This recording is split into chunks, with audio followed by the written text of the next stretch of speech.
Okay, guys, tonight I want to talk about why a bigger government isn't always a better thing, and my reasons why it isn't always a better thing. And this actually comes from an argument I had with someone in a doctor's office today. Well, not me, my mother, as she was waiting on me since I can't drive myself.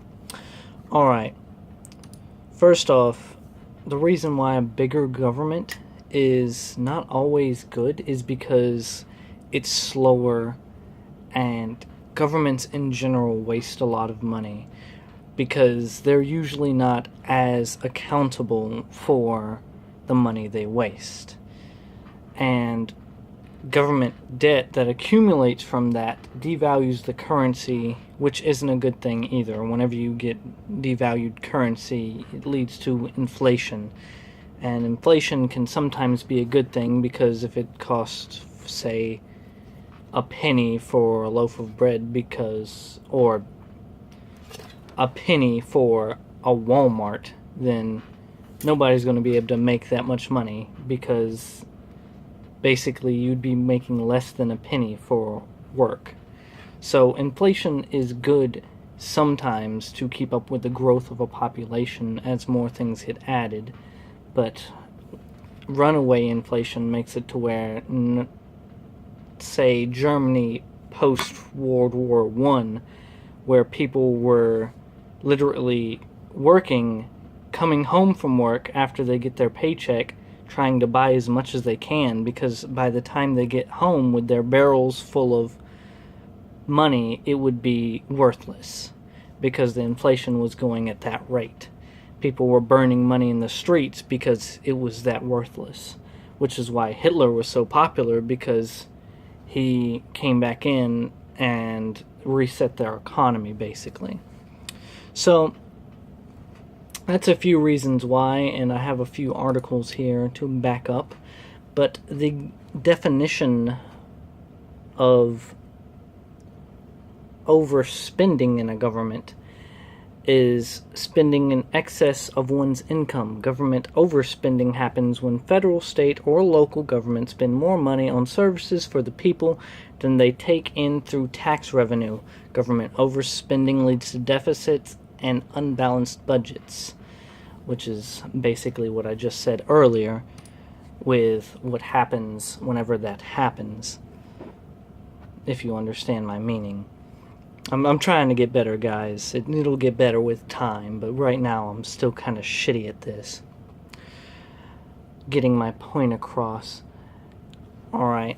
And something also that happens whenever you have big government giving things out is, right here, another article by Forbes says, by enabling more and more people to bid for college education by the grants, the government has promoted inflation of college costs, some 440%, during the past quarter century, quadruple the overall rate of inflation. And that happens, say, like with healthcare, that Obamacare has done. Whenever companies, which college is a company actually, are able to cash in on extra money, let's say it like this. If you had a company and you're selling a product, say toilet seats, this is something that actually happened, and the government comes in and says, we need some toilet seats for a military base. Here is $10 million for 100 toilet seats. Say, shit, that's a good fucking... Yeah, that's great. And that happens in governments, which is your taxpayer money. I have another article here on wasteful spending. And it has a lot, and I'll just pull random ones out from the middle somewhere. $551,474 in 2011. Air Force Academy builds Stonehenge-like worship center. The Air Force Academy completed construction and dedication of a 51,474 outdoor worship center in 2011. It has been described as a small Stonehenge-like circle of boulders with a propane fire pit. The worship center is for the handful of current or future cadets whose religions fall under the broad category of earth-based, which includes Wiccans, Druids, and Pagans. 3 students out of 4,300 self-reported as currently having an earth-based religion. And the cause is the American people support religious freedom, but this investment challenges their faith in governments to ever make smart budget choices. As I said before, with the toilet seats, you could have probably had someone else do this for half that much money. It doesn't take a lot of money to move a couple rocks around and light a little fire.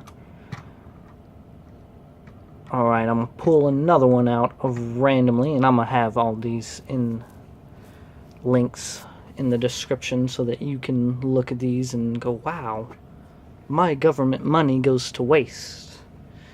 $75 million, $400,000 in 2008 by FEMA. FEMA replacing buildings that only need repairs.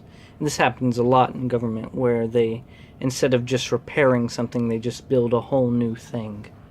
The Federal Emergency Management Agency, FEMA, asserted this year 2 buildings on the University of Iowa campus should be replaced after damage from 2008 flood of Iowa River. However, an investigation by the agency's Office of Inspector General concluded the agency made a faulty decision and could save taxpayers $75.4 million by taking back the money it gave toward the building's replacement and instead focusing efforts on rehabilitating the existing buildings.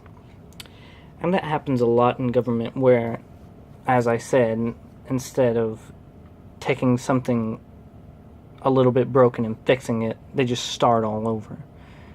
And another thing that happens in government is agencies get a certain amount of money every year. And every year it comes around a certain time of the year where if they didn't spend all of their money, they lose the money they get. So every year around the end of their time, whenever there is, they'll spend all the money they have left on random crazy stuff so that they will have that money next year. And whenever you have big governments with a lot of places doing this, they get more money each year. Until someone comes along and says, wait, why are we spending $100 million on toilet seats?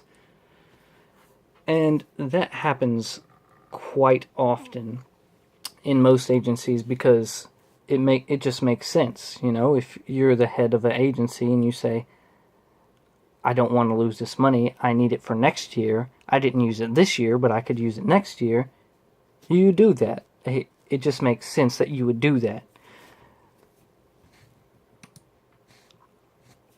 And inflation has always been a bad thing for governments, and it happens quite often because people in government aren't economists. They have people that advise them on things to do, but usually things don't end up as it should. And the reason things happen slowly in government is to try to prevent things like this, especially in the American-style government where you have 2 parties or separate parties with different ideals. That way, arguing that is a good thing, because going too far one way is bad, and going too far the other way is bad. So, being able to argue back and forth and stay in the middle ground somewhere is good, because it keeps you from going way over one way. And that's why it was set up the way it is, and it has worked out for as long as it has. And it worked out quite a while in previous governments that it was tried. However, in America, this is the only time it has ever been tried this way, I do believe. So, I'm trying to get over 10 minutes. Oh, there we go, over 10 minutes. Congratulations, guys.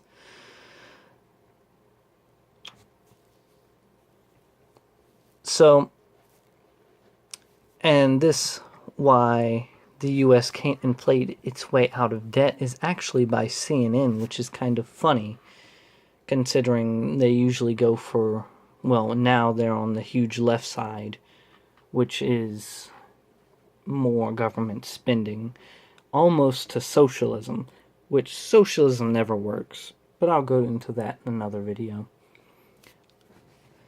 Alright, I do believe that is all I can talk about this. If I left something out, then y'all can tell me in the comment section, tell me I'm ugly, tell me I'm stupid, tell me whatever you want. I'd like to see you down there. Y'all have a nice night or day.